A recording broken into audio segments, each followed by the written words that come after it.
आज अब समग्रमा चाहिँ नेपाल आर्मी पनि अलिक फर्ममा थियो टिम होइन, त्यो कारण हामीलाई खेल्न एकदम गाह्रो नै थियो।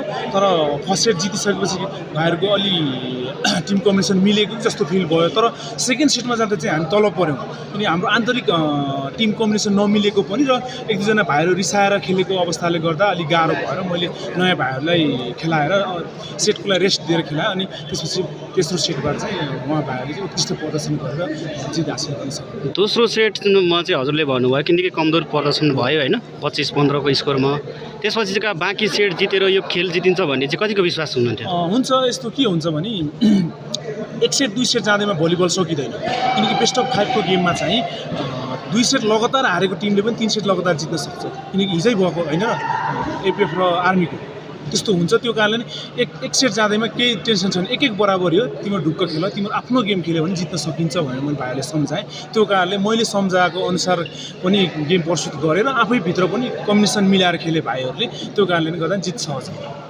यसपछि अब तपाईँहरूको चाहिँ हेल्प नेपाल र रुकुम पश्चिमसँगको खेल बाँकी छ होइन? हजुर। त्यो खेललाई चाहिँ कसरी हेर्नुहुन्छ?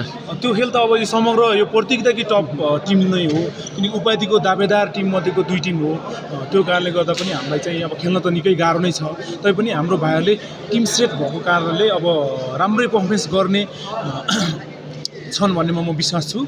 अनि हामी चाहिँ अब एक टिमलाई जिते पनि हामी फाइनल प्रवेश गर्न सक्छौँ, किनकि पोल के अरे लिगको विनर र सेकेन्ड, फर्स्ट र सेकेन्डको फाइनल खेल्ने हो। एक टिमलाई जित्न सके पनि हामी फाइनल खेल्न सक्छौँ।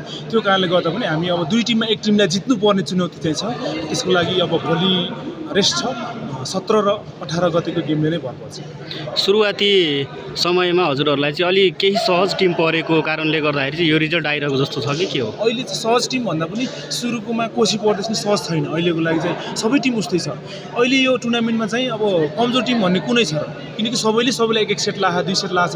त्यो कारणले गर्दा पनि केही अरूको भन्दा केही सहज होला। तर अहिले समग्रमा यो 7-8 टिम चाहिँ क्वालिफाइड भएको टिम भएको कारणले पनि सबै राम्रो नै थियो। त्यसमाथि सबैभन्दा टप टिम दुई टिम चाहिँ अब टिपटप हेल्प नेपाल र रुकुम पश्चिमको टिम हुनुहुन्छ, उहाँहरूसँग खेल्न बाँकी नै छ।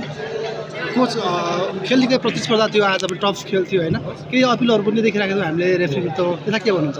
यस्तो हुन्छ, खेलमा प्रेसर हुन्छ नै, किनकि तातिरहेको हुन्छ, त्यो बेलामा अपिल गर्न स्वाभाविक कुरा हो। तर हाम्रो भाइहरू जुनियर भाइहरू छ, त्यो कारणले पनि अब तातो रगत भनौँ न त्यस्तो हुन्छ। अनि मैले क्याप्टेनलाई गएर बोल भनेपछि खेल्दिनँ भन्ने अवस्था नै आउनु खोज्छ नि त, त्यो बेलामा हुँदैन, खेल्नुपर्छ, कुल भएर खेल, एक सेट हार्दैमा केही हुन्न भन्ने तरिकाले। अब नयाँ भाइहरूले अब एग्रेसिभ हुन्छन् गेममा हुँदाखेरि, त्यो हुने कुरा स्वाभाविक हो। तर क्याप्टेनलाई मैले भनेर सम्झाउनु लाएर पछि चाहिँ अब आफ्नै पारामा गेम खेल्नु, त्यसमा चाहिँ अब जस पछि समग्र राम्रै भयो।